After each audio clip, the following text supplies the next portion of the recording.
Olá, o Câmara Livre toda semana conversa com você sobre trajetórias de vida. E como as histórias são muito ricas, é muito difícil parar na estação para fazer recortes. A nossa própria história da cidade, imagina quantas informações tem naqueles que estiveram ao redor da formação dos trilhos, nessa imensa malha ferroviária que sequer nós, da nova geração, que não acompanhamos isso, não sabemos por onde elas andam, de onde elas nasceram e como elas fizeram brutal diferença, não só para cortar o estado de São Paulo, uma questão intercontinental, inclusive, que foge aos nossos olhos. O Câmara Livre de hoje tem o prazer de receber Arnaldo Regalim.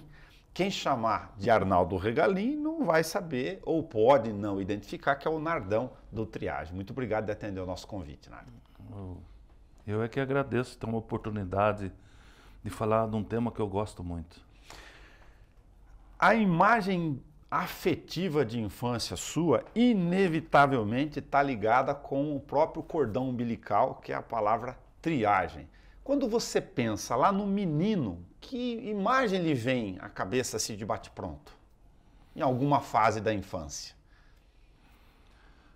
Rapaz, a gente era uma infância difícil, mas muito feliz.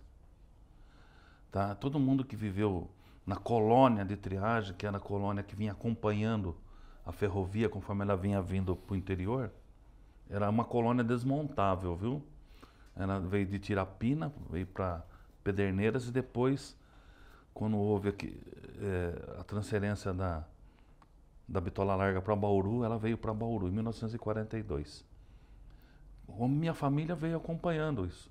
E eu sou nascido ali, a casa número 27, num domingo chuvoso que tinha futebol e campanha política. Com a dona Alice de Parteira. Com a dona Alice Parteira. Com a maioria dos meninos da minha época ali, que gente famosa. E tem muitos famosos que não gostam de falar, que escondem, inclusive em entrevista, que nasceram e viveram em Triagem. Eles deveriam ter orgulho disso, como eu tenho. Entendeu? Eu não vou citar nomes, porque talvez a pessoa não goste. Mas são pessoas famosas da vida bauruense, que nasceram e foram criados ali. Agora, Entendeu? A sua história da sua família, ela não para na sua geração, do seu Adonis com a dona Irene. Tem para trás uma geração que vieram de ferroviários. Meu bisavô, meu avô, meus tios, todos ferroviários, meu pai. Eu só não consegui colocar meus filhos, era eu que contratava, infelizmente, acabaram primeiro. E meu bisavô tem histórias, né? Tanto materno como paterno, na região de Rio Claro e Tirapina, quando eles vieram da Europa, né? Os italianos e os alemães, principalmente os alemães, eles formaram ali Graúna, Corumbataí, Rio Claro Novo, que Visconde de Rio Claro, que chama hoje. Então, eles não vieram para trabalhar na agricultura, vieram para explorar o ouro. A família FAO. Então dividiu, foi parte para o Rio Grande do Sul, tem muito FAO na região sul do país, e ficaram ali. E os italianos vieram mais para trabalhar na lavoura, na ferrovia, era mão de obra. Né? Você entrou menino, né, nessa história da geração? Sim. Fazia o que naquele período? Né? Desde criança, aquele tempo as pessoas se reuniam para conversar, sabe? Que não fazem hoje. Punham cadeira no portão das casas, e eu ouvia meu avô, a minha bisavó, a minha avó, falarem histórias da ferrovia. Como que era, como que fazia. E eu, menino, prestava muita atenção. Eu sempre dei muita atenção para as pessoas de idade, porque hoje eu estou chegando nessa idade, e a gente nota isso daí, que as pessoas de idade têm necessidade de falar. A transmissão oral da cultura era uma coisa assim, fantástica. Sensacional. Né? Fantástica. Era uma luzinha assim, ó, que era um tomatinho aceso em cima, as cadeiras em volta, e as pessoas velhas falavam, as crianças sentavam no chão e ouviam. Entendeu? E nisso tinha histórias de folclore, histórias de fantasma, de saci pererê, de lobisomem, tinha histórias de tudo, mas principalmente da ferrovia, do caminho. E eu, pequeno, aquilo ali foi moldando a minha cabeça. E eu fui pondo aquilo ali na cabeça. Eu achava maravilhoso ver os trens andando, aquele movimento à noite, você escutava a hora que o trem passava de passageiro, o barulho que fazia lá na emenda do trilho. Eu já sabia que trem que era e que hora que era. Aquele tempo, meu pai e meu avô acertavam o relógio pelo horário dos trens. Era uma coisa assim fantástica. Não tinha dinheiro, viu? Atrasavam o pagamento, até que formou o FEPASA, melhorou bastante depois que formou o FEPASA, mas antes atrasavam muito o pagamento, mas ninguém perdia o amor por aquilo. Era uma coisa até engraçada. Bauru, de certa forma, por causa da circunstância na época, a gente contar um pedacinho, que isso só já dava um programa, ela passou a perna no Piratininga. Alguém foi esperto politicamente, no sentido positivo. Muito positivo, aliás. Bauru, no início, você vê que Bauru foi emancipado como município em 1886. Isso. Antes disso era um vilarejo, que não valia nada. Pederneiras já era uma cidade, você vê a idade de Pederneiras, bem mais velha que Bauru. Então a Companhia Paulista chegava até Pederneiras e ela descia um pouquinho também, né? Você vê no mapa de Pederneira para Agudos, ela descia e ia em direção a Agudos. E a Sorocabana, que subiu de Botucatu, também já estava em Agudos. A Sorocabana chegou primeiro, viu? E a Paulista veio depois. Bauru não tinha nada, Bauru era uma vilinha. Uma vila, muito tempo depois. Boca do Sertão mesmo. A Boca do Sertão, era mesmo. Entendeu? Bauru era a Boca do Sertão. Bauru começou a crescer pela visão das pessoas que moravam aqui. A família Leite, né? Araújo e Azarias Leite. E várias outras famílias de pioneiros, né? Que, naquela região da Baixada do Silvino. Então, mas a Paulista não tinha intenção de fazer Bauru. Era um ramalzinho, que tempo eles faziam um ramal para buscar café, essas coisas, né? Bauru era um ramal pequenininho, sem importância. Mas Agudos tinha importância e Piratininga já era uma cidade estabelecida. Uma cidade com capital bom de pessoas imigrantes que vieram da Palestina, que vieram do Líbano. Então lá tem muito descendente disso até hoje. Sim. Tem. Então lá tinha terras, tinha pessoas que tinham visão de negócio. Piratininga tinha plantação de café. Café de Piratininga era excelente. Então você olha no mapa antigo, quando eu dava aula lá no Senai de Jundiaí, eu, nas horas assim de folga, eu ia lá no museu, ficava olhando, sapeando. Eu vi o mapa histórico das antigas ferrovias, elas não pulavam Bauru. Bauru era um negocinho assim, e vinha de Pederneira. Elas iam tudo em direção a Piratininga, nome grande, escrito em letra maiúscula. E não tinha Noroeste. A Noroeste foi criada por uma visão do Dom Pedro e do Exército Brasileiro, né? Que levavam 6 meses para ir da capital federal, que era Rio de Janeiro, pegava em São Paulo uma parte da tropa e ia em lombo de burro para as fronteiras para aí começar a brigar. Aí tinha as doenças tropicais, né? Malária, febre amarela, deve ter tido dengue e chikungunya, mas eles falavam tudo que era malária e febre amarela. Ou por navio, né? Que também levava 4, 5 meses para ir. Depois, o Paraguai interrompeu. Vê que é circunstância histórica aí, né? Um governo, a guerra com os vizinhos, a guerra do Paraguai, o medo da Argentina. O medo da Argentina foi até engraçado, é uma coisa cômica. Porque para derrotar Solano Lopes, o Brasil sozinho, a boca não dava. Então ele se juntou formaram a Tríplice Coroa, com a Argentina e com o Uruguai. O Uruguai era uma província brasileira, mas tinha muito castelhano, e eles que estavam já pleiteando a independência. Então, Dom falou o seguinte, ó, reúne vocês aí, se vocês ajudarem a gente na Guerra do Paraguai, a gente dá uma autonomia para essa região, porque o Uruguai é pequenininho, menor que o Rio Grande do Sul. Sim. Então formou a Tríplice Aliança. Mas a Argentina tinha capital inglês. E ferrovia era como se fosse hoje disco voador, vamos assim dizer. Sim, era uma coisa que o pessoal morria de medo dos trens. E a Argentina tinha capital inglês, e elas tinham os trens já de 1,60 m, bitola. Bitola. Então lá tinha trem de passageiro, já estavam pensando em metrô na Argentina. O metrô de Buenos Aires é um dos primeiros no mundo, o primeiro da América do Sul. O inglês sempre foi bem desenvolvido nessa tecnologia ferroviária. E Dom Pedro pensou assim, poxa, derrotamos o Paraguai. Se eu fizer uma ferrovia de 1,60 m, esses caras vão invadir o Brasil por ferrovia. Na época, hoje a gente ri, né? Mas na época... Então ele fez todas as as ligações com as fronteiras sul do Brasil com 1,60 m. Tem um lugar lá em Livramento... Por isso é que a gente tem a bitola diferente aqui então. Bitola métrica, infelizmente. Nesse sentido. Neste sentido. E quando foi criada a ferrovia, fizeram no bitola métrica. Que na época, tanto faz se você levar 10 dias como 15, dá a mesma coisa. Hoje, já conversamos sobre isso, a gente sente essa falta de visão, de futuro Sim, que o pessoal sim. tinha. Bauru está condenado até essa área aqui, enquanto não tiver um pessoal na prefeitura, um pessoal de visão, transformar aquilo ali num centro tecnológico, alguma outra coisa, não vai ter mais a ferrovia de 1 Oficinas metro. gigantescas, deve ser dolorido ir nesses pátios. Economicamente inviável. Como eu disse para você aquele dia, esse planejamento que eles têm lá no Mato Grosso de levar via Bitola Larga com 90 quilômetros de Três Lagoas a Aparecida do Taboada é antiguíssimo.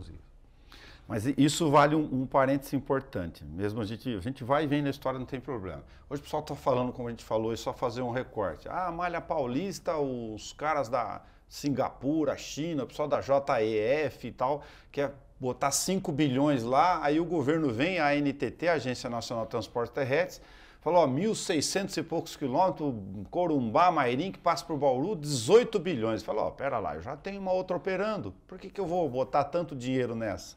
E o tempo que eu falei? Aí entra a questão do tempo e carga, que é importantíssimo para você falar. A questão é, como se diz o japonês, o just in time.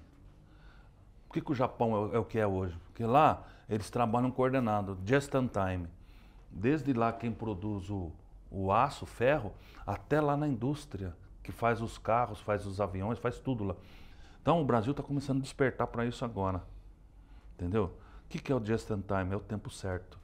É você ter a indústria lá no Mato Grosso, lá no fundão do Mato Grosso, da JF, a Eldorado, e uma outra lá, que é a da Bracel, do grupo dos chineses. Celulose. Eles estão juntos, viu? Sim. Porque é interesse deles. De entregar essa carga que eles fazem, entregar no Porto de Santos em 18, 20 horas de trem, só para trocar a tripulação. Eles põem containers duplos hoje. Dobra a carga, reduz muito tempo. Com um maquinista só. Conversando com Campinas pelo rádio, transmissor. Hoje tem internet. Tudo isso. Põe lá, engata o trem, engata a locomotiva, 18 horas no Porto de Santos, a estadia do navio não deve ser barato. Deve ser caríssima. Container Eles vão abastecendo, porque também ficar o container parado lá com celulose não é uma boa jogada. É dinheiro parado, né? Não é o just in time que eles querem. Eles querem que tira do caminhão e aquelas gruas enormes já coloca no navio, o navio já rapa fora. Descarrega o vazio, carrega o cheio e vai embora para a China, para a Europa, para onde for. É uma coisa assim de louco. É uma coisa de louco. Então, se eles voltarem o trem aqui da Bitola Métrica, historicamente, para Bauru seria excelente. Ah, que coisa mais linda, vamos voltar, vamos... Aí o que acontece? Eles vão demorar 5, 6, uma semana, 10 dias para chegar lá. O seguro é mais do que o dobro da carga por causa da facilidade de tombar. Então o seguro dobra. Seguradoras cobram caro. Custo de seguro mais caro. Tempo mais longo e mais quantidade de carga mais menor. gente para trabalhar. Custo operacional de mão de obra muito maior. Muito maior. Esses formam os ingredientes aí da gente entender por que os grandes investidores preferem, neste momento que a gente está gravando, a Malha Paulista. É mais fácil, um outro projeto que existe, eles construírem uma ponte em Panorama, ligando Panorama a Rio Verde do lado de lá, fica mais economicamente, e já entregar na bitola de 1,60 m em Panorama, que já tem o trajeto, é só reparações, e trazer por aqui. Porque lá uma hora vai ficar congestionado. Depois que ficar pronto lá, totalmente a norte-sul, e a outra ferrovia que está vindo lá, leste-oeste, que forem trazer por ali, vai ficar congestionado. Então, é uma situação viável. O governador do estado já deve ter visto isso. Então, de Três Lagoas para Panorama, não é longe, é menos de 90 quilômetros, só falta a ponte. E ponte, hoje em dia, a gente sabe que não é difícil fazer. Eles podem, inclusive, aproveitar a ponte de bitola métrica, não sei se tecnicamente... Por isso que o Grupo Eldorado falou, não, o ramal de 90 quilômetros, depois eu faço a diferença. E outra, é plano. Ali não tem montanha, não tem nada. Quem conhece Mato Grosso, sim, na beirada aqui, na parte leste, é plano. Se a gente volta lá para um recorte da história, então por isso que a gente explica por que a nossa Noroeste aqui dependia das outras. No meio daquela então, ela foi criada por causa da Guerra do Paraguai, né? Sim. Para levar tropas. Mas não teve mais guerra. Aí ficou o trem do Pantanal, trem de pescador, trem de... Aliás, ela tem, no Mato Grosso, ela desce para a fronteira Pedro Juan Cabaleiro e segue até Corumbá. A ideia era fazer uma ferrovia Oceano Pacífico e Oceano Atlântico. Então, em Corumbá, ela tem ligação com a estrada de ferro boliviana, Santa Cruz de la Sierra. E ela teria contato com a estrada de ferro chilena para ligar Arica, trazer o cobre. A ideia era chegar lá, Antofagasta, lá no deserto do Atacama. Isso. Antofagasta. Então, uma travessia dos Andes ali que facilitaria. Mas não achou quem né? E bitola métrica também. Na Bolívia, bitola métrica, seguiu o nosso padrão. Então, fica inviável. Se fosse bitola larga... Esse negócio de fica muito sonho, então, economicamente, falar, vamos chegar até o Porto de Uribe, no Pacífico. Não chega. Com bitola de 1 metro, jamais. É inviável tecnicamente, é inviável economicamente, não leva. Eles teriam que fazer um investimento em Bauru, começar por Bauru, de passar essa estrada de ferro a ter 1,60 m. Você enxerga comércios entre cidades regionais como uma outra solução, hein? Pequenas encomendas por trilho, ou você acha que não é uma questão viável aí, juntando um pouco? Não sei. Eu acho que deveria ser aí principalmente turismo. Tá. Eu acho que o apelo turístico deveria ser maior.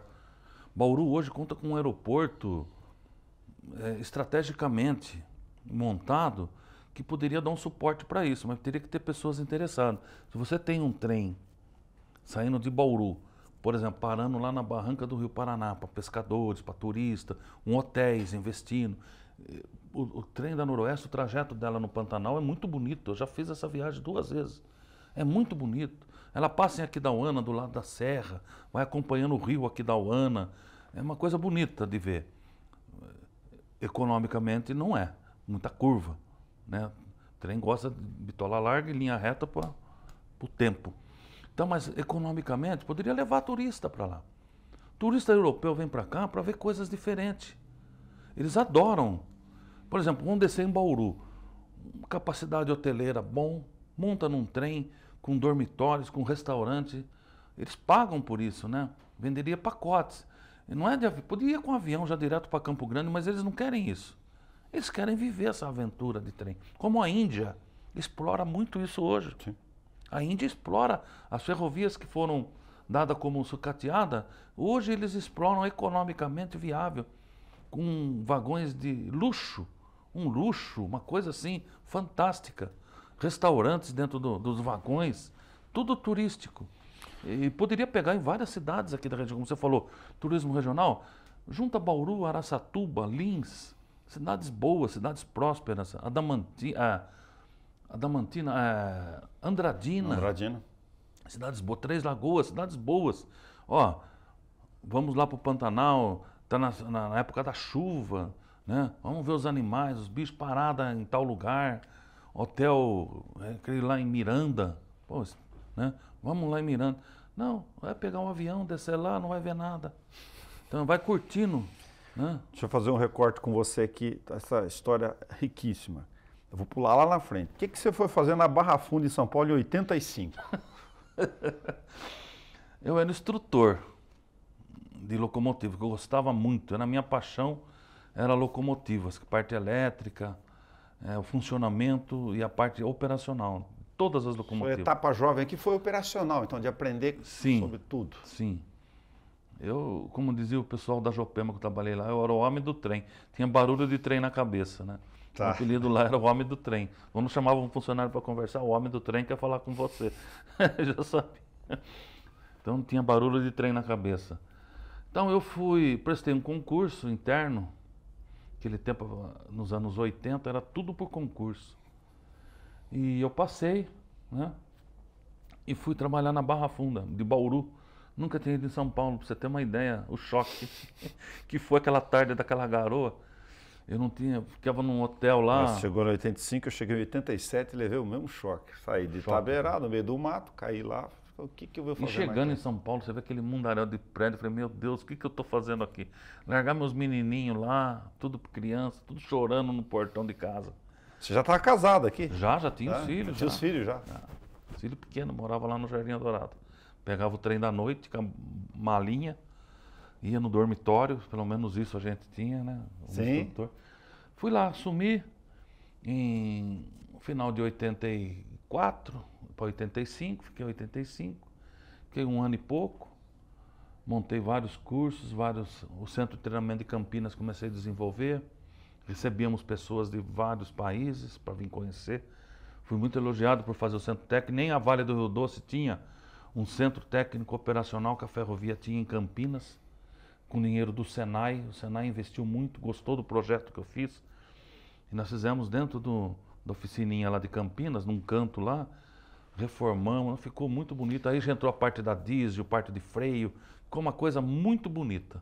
Em 90 você foi ser coordenador do interior em Araraquara. Isso. Ribeirão Preto, Araraquara, Bauru, Botucatu. A gente tem que cuidar de tudo isso. Tudo. Mas aí passou, Nelson, eu não mexia mais com locomotiva, com coisa. Eu subi um degrau, o cargo era especialista de RH. Eu comecei a cuidar de pessoas assim que estavam para ser reaproveitadas, avaliação, cargos e salários, as promoções, readaptação, avaliação de desempenho. Que hoje eu vejo as pessoas falar vamos criar um processo de cargos e salário. A primeira coisa que o cara pensa é, eu vou ganhar mais. Não é isso, cargos e salário. Um processo, um plano de cargos e salário, não é isso. Entendeu? Tem, lógico, este momento, mas tem um momento que você tem que ir subir no degrau e para atingir aquele degrau. Um exemplo, eu não terminei o curso técnico, vou citar o caso da ferrovia. Eu quero ser técnico de avaliação e controle, mas não tenho o segundo grau. Então você tem que ter o segundo grau. Motivação e estímulo para... Exatamente, para você receber. E você vai ter que ter uma avaliação de desempenho com nota nas 3 últimas, um exemplo, com nota acima de 8. E concluir o segundo grau. E o tempo de serviço, que é um outro critério importantíssimo. Agora, então eu cuidava disso. Se a gente chegar aqui... Aí nesses anos 90, você chegou um período, você comentou aqui, uma referência, né? Tinha 1.250 funcionários. 1.250. É muita gente. Muita gente. Mas se imaginar essa estrutura não existia o chamado empreiteiras, né? Muito pouco. Tudo trabalho direto, não é terceirizado. Nós tínhamos um programa, né? Para você ter uma ideia, desses 1.250, muitos entraram nos anos 50, e eram pegos, o exame de seleção era feito fisicamente. A pessoa era analfabeta, trabalhava na linha. Esse era um problema grande para nós. Mas aí, a ferrovia teve programas de estímulos de educar, alfabetizar, nós escola? Eu criei um programa, eu sou pedagogo formado pela Universidade do Sagrado Coração. Legal. Tá? Me formei, fiz 4 licenciaturas, né? E nós criamos um programa, chamava-se Ensino à Distância. Tá. Naquele tempo, a TV Cultura tinha um. Você lembra lá, antigo? Lembro. O Pelé, agora que aprendi a ler e escrever. Então, foi mais ou menos baseado naquilo. Nós compramos, o FEPASA comprou um pacote da TV Cultura, que tinha esse programa lá, Mobral chamava. Mobral, sim, Mobral. Mas era... Muita gente formada pelo Mobral. Mas era muito antigo. Então nós baseamos naquele e adaptamos à nossa realidade. A ferrovia tinha uma vontade muito grande de fazer essas pessoas ler e escrever, se tornar cidadão. Então, quando você... Não assinar com o dedão. Então, ela liberava em alguns horários, entrava num acordo, por exemplo, o pessoal trabalhava na linha, viajava muito. Então, era na segunda-feira de manhã e eu fui... Nós criamos aqueles módulos né, de ensino. Sim. E eu criava, falei assim, nós não vamos conseguir dar aula. O que a gente fazia? Nós preparávamos os monitores. Ah, lá em Dracena, um exemplo, tem 8 caras analfabetos. Por quem que pode dar aula? Ah, tem um auxiliar de estação lá que fez o curso de formação de aprendiz. Que sabe. É bom, um cara educado, pá, ele é um monitor em potencial. Arrumava os multiplicadores, então. Trazia, dava um curso técnico para ele do que tinha, dos módulos, e um curso de didática. Eu dava esse curso de didática. Ele aprendia a lidar com essas pessoas. E ele controlava todos os caras. Acompanhamento pessoal. Quando ele tinha dificuldade, ligava para mim, Regalinho, tem um senhor aqui que não está conseguindo acompanhar. O que eu fazia? Ou eu designava um dos meus assessores, que eram os técnicos, eles iam lá, falando, vai lá, fica uma semana, acompanha ele, vê o que ele está com dificuldade. Nossa, alfabetizamos muita gente. Tinha até uma festinha no final. A gente fala lógico, do romantismo, saudosismo, muito importante, mas para as novas gerações, quando está aqui numa rede pública de TV, talvez as pessoas tenham agora uma noção um pouco melhor, a partir da sua experiência de milhares de pessoas ao longo dessa trajetória, da questão econômica, histórica, social, de ocupação do interior, da questão intercontinental, das guerras, da economia, da questão agrícola fundamental no meio do caminho e da alfabetização aqui, que eu não tinha pensado nisso. Era um papel na sociedade. Aqui em Bauru a gente tinha muitos analfabetos. Inclusive usava o salão do triagem para dar aula de alfabetização. Aí eu chegar no triagem. Quando a gente pega a palavra triagem no meio, ela mesmo já fala sobre algum lugar que está chegando um monte de coisa e está distribuindo para outros. Agora, chegava o que naquele período aqui? Só falava o que chegava nesses trens. Os trens da Noroeste, de bitola métrica, que traziam cargas mais perecíveis, mais urgentes, que o contratante da carga queria ela com mais rapidez, ou elas eram direcionadas aqui para essa região da Paulista, elas vinham até triagem. Vou dar um exemplo, açúcar, amendoim, gado, principalmente. Então elas vinham em trem de bitola métrica. Chegavam em Bauru, eles faziam uma triagem, uma baldeação para os trens de bitola larga. E aqui eles seguiam, por exemplo, o açúcar ia para Limeira, fazer o açúcar União. O gado ia para Campinas, para os frigoríficos de Jundiaí, da Swift. Campinas e Jundiaí tinham frigoríficos enormes, faziam carnes enlatadas para exportação. Os bois do Mato Grosso iam tudo para lá. E várias outras, amendoim para as fábricas de óleo. E as outras cargas que não tinha tanta urgência, por exemplo, o combustível que abastecia, até a Bolívia abastecia de combustível, ela vinha pela bitola estreita, dava a volta, Botucatu, subia, vinha. E outras cargas mais assim, que não tinha tanta pressa, que ia para o Porto de Santos, ou ia para Campinas, ou ia para Sorocaba. Então elas vinham pelo lado de lá. Então triagem, o nome triagem, e ali tinha um bairro, porque ele tinha a oficina da Paulista, né, no qual eu entrei na ferrovia pelo Senai lá, tinha a oficina de carros e vagões, a manobra, tinha a via permanente, era um movimento de trem que você não tem ideia. Aí tem um outro pedaço do recorte nosso aqui, que a gente está falando na telinha, que é muito interessante.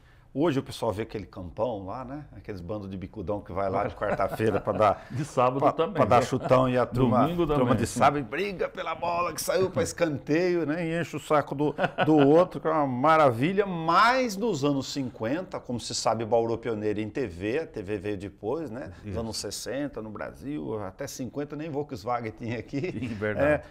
Lá era clube de dança. Clube de dança. O Grêmio Recreativo Esportivo Triagem, fundado em 1949, era um clube de dança.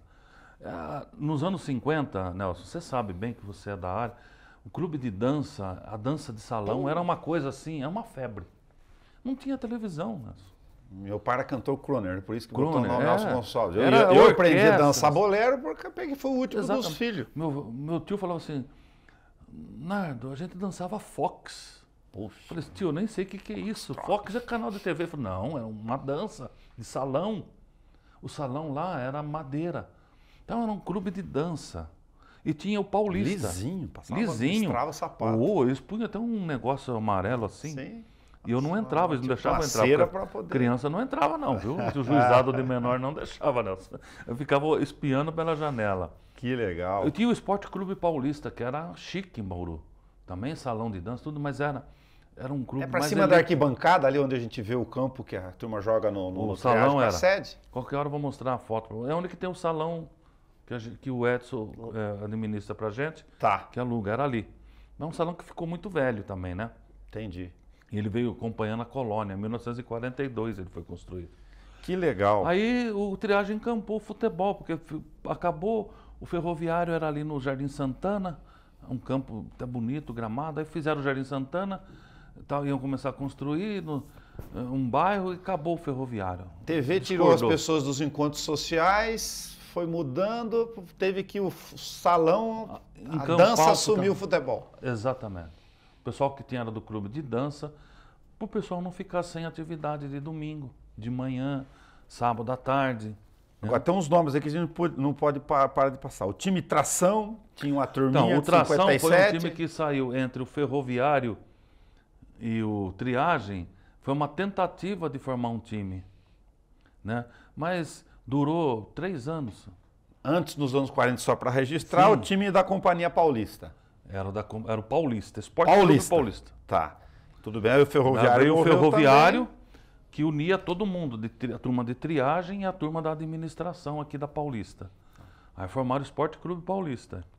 Que legal. E o Ferroviário uniu tudo. O seu Marques, que era o presidente antigo, ele que uniu tudo. Mas aí começou a ter muita desavença. O pessoal que morava em Triagem, que era a maioria dos torcedores, se sentia assim meio desprestigiado no Ferroviário. Por isso que a Mas- data, desculpa, 17 de julho de 1957 é importantíssima aí. Como Foi a data que o Triagem, clube de dança, assumiu o futebol. eu preciso perguntar porque aí ficou muito curioso. O que é borboleta? A borboleta era um apelido criado por um trenzinho, porque Triagem era lá meio descanteado lá naquele fim de mundo. Naquele tempo não tinha Santa Luzia, a Vila Santa Luzia tinha meia dúzia de casas, não tinha ônibus circular. Então, para os ferroviários virem trabalhar, para os moradores da colônia, tinha um vagão de passageiro de madeira e uma locomotiva elétrica. Então ela saía de Triagem, ela parava no quartel, ela parava na porteira, que chama porteira, mas era Antônio Alves, era uma porteira ali, na rua Antônio Alves. Ela parava na Bauru Paulista e na Bauru Noroeste. Fazia conexão com a Coreinha, na Noroeste, que ia lá para Curuçá. Que legal. Parava na Vila Eu Falcão, conheci aquele trenzinho de Santos que anda ali na cidade, meio turístico. Parecido. Ali. Puta, eu lembrei disso. era na parecido. hora. Tinha uma máquina, geralmente uma maquininha antiga, que ficava lá. Primeiro era a vapor, né? Quando acabou a vapor, uma maquininha Vai elétrica. devagar até, você tem tempo, dá para você observar tudo, se você quiser. Sim, sim, sim. A paisagem. O de Santos chamava TIM. Sim. Tem uma estação lindíssima, a gente fez imagem com drone lá, uma sucata, eu chamo que é, talvez, outro dia eu entrei no ar na rádio lá, o pessoal comentaram a ferrovia desse projeto da NT, eu falei, olha, nós temos o maior cemitério ferroviário do patrimônio público, não sei se do mundo, da América Latina aqui. Aí quando você levanta o drone hoje e vê, você Horrível. fica, embrulha o Me estômago. dói. Eu que fui instrutor daquelas locomotivas, tem muitas locomotivas. Essa russa que está lá, É um eu vi coisa patrimônio. escrita errada dela no museu. Eu conheço a história dessas locomotivas, é outra história, é um outro parênteses, que qualquer hora eu gostaria de vir aqui para falar Tá. da história da russa. Do dia que eu estava dando aula no Senai de Campinas, chegou um repórter de uma TV canadense, especializado em ferrovia, e veio atrás das russas. Mas que russo? Não é russa. Russa é nós que apelidamos. Elas eram da Guerra Fria. Essa locomotiva foi criada no... era feita para a Rússia. E na frente dela, não é, essa daqui era a Quarta-Neve. Ela foi feita para andar na Transiberiana. E esse cara veio, ele me ensinou, ele falava um português assim, até admiravelmente bom. Eu entendia tudo. Ele tirou as fotos, ele chorou na hora que ele viu essas locomotivas. Nós tínhamos 5 só, russa. Porque os Estados Unidos, Guerra Fria, não mandou para a União Soviética. Entendi. Porque essas locomotivas não eram feitas só nos Estados Unidos. Você sabe Eram se tem feitas no alguma Canadá. hoje em Campinas? Tem uma agora? em Bauru aí. Tem aqui uma Tem, russa aqui? mas só tem um batom que passaram nela, uma enorme que está ali. Eu escrevi o manual de funcionamento porque não existia, porque muitas coisas estavam escritas em russo. O painel dela era tudo escrito em russo, mas deixaram lá, acabaram roubando. A manga de eixo da locomotiva, que é o de baixo, Sim. tinha a foice e o martelo gravado. Mas isso naquela época, a gente não dava muita importância, Sim. porque a gente tinha contato com ela todo dia. E ela veio para nós, o repórter contou, tirou fotos, foi capa da revista. Ele prometeu para mim uma revista e não mandou. Não sei se mandou também, se pegaram pelo caminho. Extraviou. E essas locomotivas, elas geraram quase uma guerra mundial. Que a GE dos Estados Unidos e do Canadá fabricaram essas locomotivas para ir para a Rússia, para a Transiberiana. E devido à Guerra Fria, eles mandaram para o Brasil. Que tinha a mesma bitola, 1,60 m paulista, e tinha a mesma energia de 3.000 volts de corrente contínua. Só que não mandaram manual, não treinaram ninguém, então veio aqui. Aqui em Bauru pegaram uma, que não deixaram cortar, mas por dentro ela não deve ter nada. Aí o pessoal escreve histórias erradas dela. Ela foi feita para funcionar na Transiberiana. Mas a Guerra Fria, que era, dizem, não era nem nascido ainda, diz que foi uma coisa assim, de uma paranoia, né, entre Estados Unidos e União Soviética. Por causa das bombas nucleares que eles estavam começando a criar, né? Mas então essa máquina veio para aqui para o Brasil assim só por quê? Em que circunstância? Para não mandar para a União Soviética. Para não mandar para lá. Por causa da Guerra Fria. Para tirar dos caras. Para tirar dos caras. Eram únicas aqui. Puta Nós tínhamos a V8, que é um pouco parecida, mas não tem nada a ver. A GE é tipo V8, que é do Ford V8, né? Que são 6 motores. Essa, a russa, são 12 motores. E motor de tração ela é mais lenta, mas ela arrastava muito mais carga. A locomotiva é feita para carga, não era para trem de passageiro. Quando fala da colônia lá, do triagem do Guadalajara, tinha uns, vou fazer do outro jeito aqui, tem umas 4, 5 casas ou era um monte de famílias? 72 famílias. Isso que é legal para as pessoas entenderem. São 72 casas, contando lá de baixo, que estão ainda em pé, com invasores, e mais aqui em cima, completava-se de madeira, onde eu fui nascido, criado, saí de lá com 18 anos, são 72. A 73 era a escolinha, onde eu fui alfabetizado e todo mundo que morou em Triagem. E a 74 eu guardo até hoje no meu coração, que é o Triagem. E o número do Triagem hoje é a Avenida Carlos Bley Filho 174. Eu não tirei o 74, porque é de criação do Triagem. É uma coisa histórica da cidade. Que legal. Você não pode tirar isso. Não pode. Perdemos a escolinha e perdemos as... Eu consegui recuperar uma casa, tá lá. Tá. Lá na ponta. Quero falar de notícia ruim, mas eu falar com uma falta de memória e de noção, né? Hoje a gente fala de um monte de coisa. Tem aí nos anos 2015, que veio 5.000 casos Minha Casa Minha Vida, aqui o pessoal olhou aquele pátio gigantesco dos campos do Triagem e falou, vamos fazer moradia aqui. Tem um processo assim na prefeitura, cara. Me dói muito o coração, porque a pessoa que tentou fazer isso foi ter vereador e é uma pessoa que eu julgava meu amigo. Entendeu? Tava procurando terra, achou lá e falou, não, vamos tomar. Lá, eu falei assim, eu não vou deixar o Triagem ser invadido, não porque eu moro no Guadalajara e moro ali também, mas é um fator histórico, é uma representação que a gente ainda tem de um passado aquilo ali. Entendeu? Vai pessoas antigas lá ver, você não imagina como que eles ficam felizes daquilo lá estar de pé ainda. Pô. Eu não consegui manter o salão, porque o salão era feito de barro, era tijolo, mas com barro. Essas pessoas talvez não gostem de Bauru, para pensar uma maneira. Inclusive o ginásio do SESI também tentaram tirar para fazer ginásio do SESI lá. Ainda um dos argumentos do secretário de esporte na época era que lá tem água, tem poço, tem energia elétrica e tem esgoto. Quer lugar melhor? E espaço para você fazer o ginásio e o estacionamento. E no asfalto, quer melhor que isso? Em Bauru já tem muitos espaços, né? A gente não tem ajuda nenhuma de prefeitura, muito pelo contrário. Nós temos cobrança de imposto, ação na justiça do DAI, nós temos uma ação lá, pesadíssima, Nelson, que me dói o coração, quando você vê o cara cobrar numa água que eu jogo no campo, a água volta para a natureza e a pessoa cobra taxa de esgoto dessa água. Eu acho isso um crime. E o presidente do DAI me disse pessoalmente, falou assim, não sou eu que resolvo isso, porque está na mão de procurador e eles não abrem mão da receita porque eles recebem parte desse dinheiro. Eu falei, mas então do triagem não vai receber nada, porque eu não... Tem honorário lá. Não tenho honorários. Eu falei assim, isso é uma injustiça, porque a maioria que usa o campo do triagem é Liga Bauruense, é Semel, é a garotadinha da Big Boys. Até o Master, eu arrumo o campo pro Master jogar. Tem inúmeras outras histórias dentro de outras histórias. Agora eu fico imaginando dentro dos vagões essas questões suas, de todo esse percurso que você imaginou, de político, de reunião importante. Nem imagina. De gente que fez coisa errada, que tentou, passou a noite... Recebemos ajudas também. E de coisa boa, lógico. Chegamos até aqui.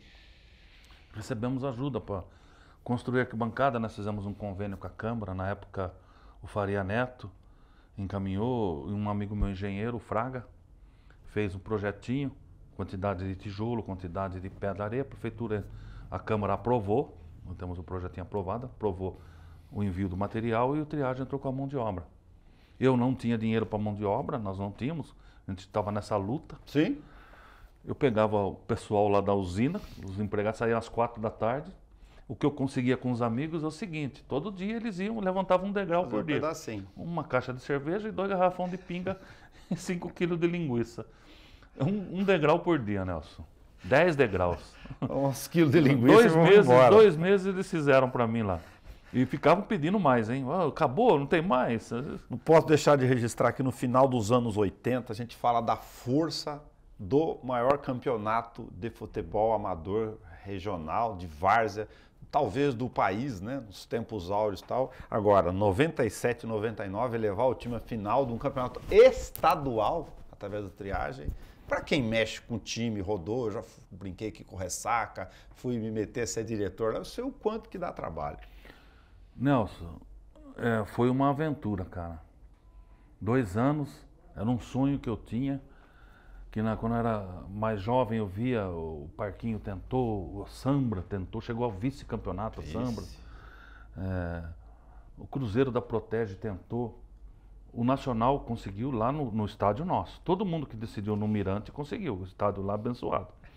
E nós conseguimos 2 vezes, de forma assim magnífica, conquistando fora de casa.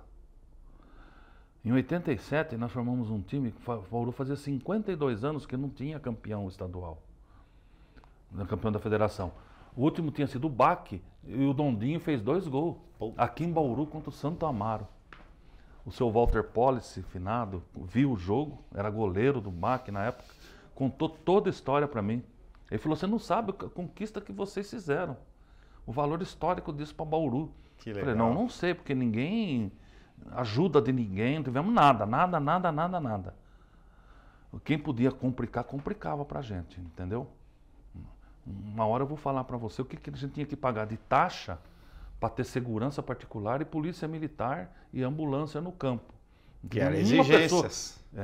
Não discordo da exigência. Sim, sim. Mas podia um poder público, porra, o triagem está na semifinal ou na quarta. Mandar uma Ô Arnaldo, lá. o que vocês estão precisando aí? Vamos mandar uma ambulância, entendeu? Um ônibus para viajar, pô, tá aqui, paga o combustível ou a diária do motorista, nós pagava. Ninguém ajudou, ninguém se aproximou. Mas também não fui tirar foto com ninguém depois, não. Uma raça mesmo. Um vereador deu uma moção de aplauso pro time. Sim. O Edmundo Albuquerque, na época, tá lá comigo num quadro até hoje. Mais nada. Mais nada. E esse campeonato, cara, tinha em Bauru, assim, uma noção assim, de impossível. Mas eu peguei várias pessoas que foram criadas aqui em Bauru, não tinha um jogador de fora, como o Figueira, que era um ex-lateral, até hoje, né, porque ele não morreu ainda, tá aí, mas não joga mais bola. O Baroni, o Ticão, o ataque do Noroeste um ano antes, de 96, que era o Kuma, Pato e Fabinho, eu levei para lá, arrumei serviço, a ajuda do Pedro Macéia, da Jopema, era fundamental. Ele arrumava serviço para o pessoal trabalhar. Vamos trabalhar aqui. E trabalhava mesmo e ganhava um salário bom.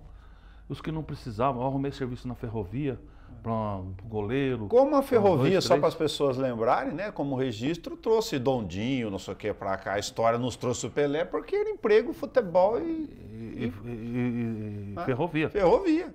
Não, a Noroeste tinha ex-jogadores do Noroeste. Eu me recordo que quando eu entrei na estrada, o Mingão trabalhava ainda na Noroeste. Que legal. Seu Balbino Simões, o Chocolate, que era aposentado, são ex-jogadores do Noroeste, campeões do interior, trabalhavam na Noroeste. É a coisa mais bonita isso aí. Isso que é elo maior isso da cidade. O seu Xandu. Mas Seu hoje Xandu. você sabe, para fazer outro pequeno recorte, que o cara, não, vou arrumar um emprego, lógico, um rapaz novo, joga bola bem, tal, não sei o quê, para ter o time, ficava ali com a fidelidade e tal, mas hoje pra você levar um cara da primeira divisão da liga, aí você não pagar 250, 300, 500... E jogos a gente fazia à distância. Não vai por final de semana. O cara chegava de madrugada e ia trabalhar no outro dia de manhã, Nelson. Você imaginou fazer jogos na região? Fizemos 21 partidas em São José dos Campos, em São Vicente, Rincão, Presidente Bernardes, Sandovalina. Nós estamos jogando na terra do Zé Rainha. Cara, Assis, Botucatu, várias, Bariri, Piracicaba. Mas aí você é dirigente que você está falando. Sim, aí do presidente. O presidente. Aliás, deixa eu fazer uma homenagem aqui. No segundo título nosso, tem uma pessoa que, fora os jogadores que lutaram muito, que me ajudou pra caramba. Chama-se Varley de Carvalho. Puta merda, Varley, que legal. Sabe? Olha, uma pessoa assim. O Triage ia jogar o jogo de desempate com o São José. São José dos Campos. São José dos Campos, em Piracicaba. Tá. Empate aqui, empate lá, jogo de desempate no meio do caminho, Piracicaba. Puta. Eu falei, e agora? Nós estávamos numa perereca lascada. O seu Cláudio Amantini doou 2 ônibus para a torcida nossa aí, o Cláudio Amantini. Sem eu procurar ele, ele me procurou. Que legal. Não era nada, não tinha nada político, nada. Ligou para mim, o Nardão, aquele jeitão dele. E o Varley era meu amigo particular que jogava bola lá com nós de sábado, no time nosso. Eu vou ajudar vocês. Nós ajudou a pagar um ônibus e foi. Ele é de Piracicaba. Ele foi em Piracicaba antes. Tem uma surpresa pro Triage domingo lá. Ficamos em Águas de São Pedro. Quando nós chegamos no estádio, puseram nós no estádio, no vestiário principal com ar-condicionado. E o Varley, tudo, os caras lá, tudo. O juiz, inclusive, foi aquele que teve metido em confusão, o tal de Danelon, você lembra? Lembro. Ele pediu 2 camisas do Triage, eu dei pra ele, viu? Mas não foi por isso que o Triage foi campeão, não. Ele apitou direitinho. O Varley preparou tudo pro Triage. Ele falou, agora você vai ver onde que o outro time vai ficar. Eu falei, esse Varley, o que você aprontou, Varley? Eu falei, não. Ficou lá embaixo da arquibancada, um lugar que eles guardam tinta, rolo para pintar o campo. Os caras ficam com um calor. Nossa, um calor de arrebentar. E nós no ar-condicionado. O Varley que fez isso daí. Que legal. Nossa, é uma figura, cara. Você sempre jogou de zagueiro, Nardo? Sempre ali, né? Central, quarto zagueiro. Mas você é grandão, você não devia dar muita moleza para... Não tinha, não. Para atacante. Hoje o pessoal se recorda da defesa do Triage. Não é fácil ficar num amador bom que nem Bauru, 9 partidas sem tomar gol. Não. Nós temos a Taça dos Invictos, que o meu grande amigo Walter Lisboa criou na Jovem Ouro Verde, um troféu lindíssimo, verde. E cada time que ia conquistando as invencibilidades, ia batendo recorde, ia pôr numa chapinha. O Triage pôs 3. Essa última de 9 partidas, e nós ganhamos esse troféu em definitivo, que eu guardo com muito carinho. Primeiro porque o Walter Lisboa é um puta de um cara, que aliás existe o nome de Mirante Ferroviário, porque foi ele que criou. O Walter Lisboa, entendeu? E gosto muito dele. Aliás, faz tempo que não o vejo. Mas uma pessoa que eu admiro bastante. Mesmo não tendo contato direto com ele, admiro muito o Walter Lisboa. Arnaldo Regalim, olha, muito obrigado. Eu tinha certeza que fazer recorte, esse programa aqui, ele é de número 789, que é uma espécie de fazer homenagem, conversar com a sociedade, né, na rede pública de TV, mas principalmente fazer uma coisa que a gente fez o tempo todo aqui nesse bate-papo, Nardão, que é memória. Porque senão a gente não conhece como é que a gente chegou até aqui, de onde a gente veio, o que está do nosso lado. Bauru é riquíssima a história de Bauru nesse aspecto ferroviário e esportivo, cara. Não sei por que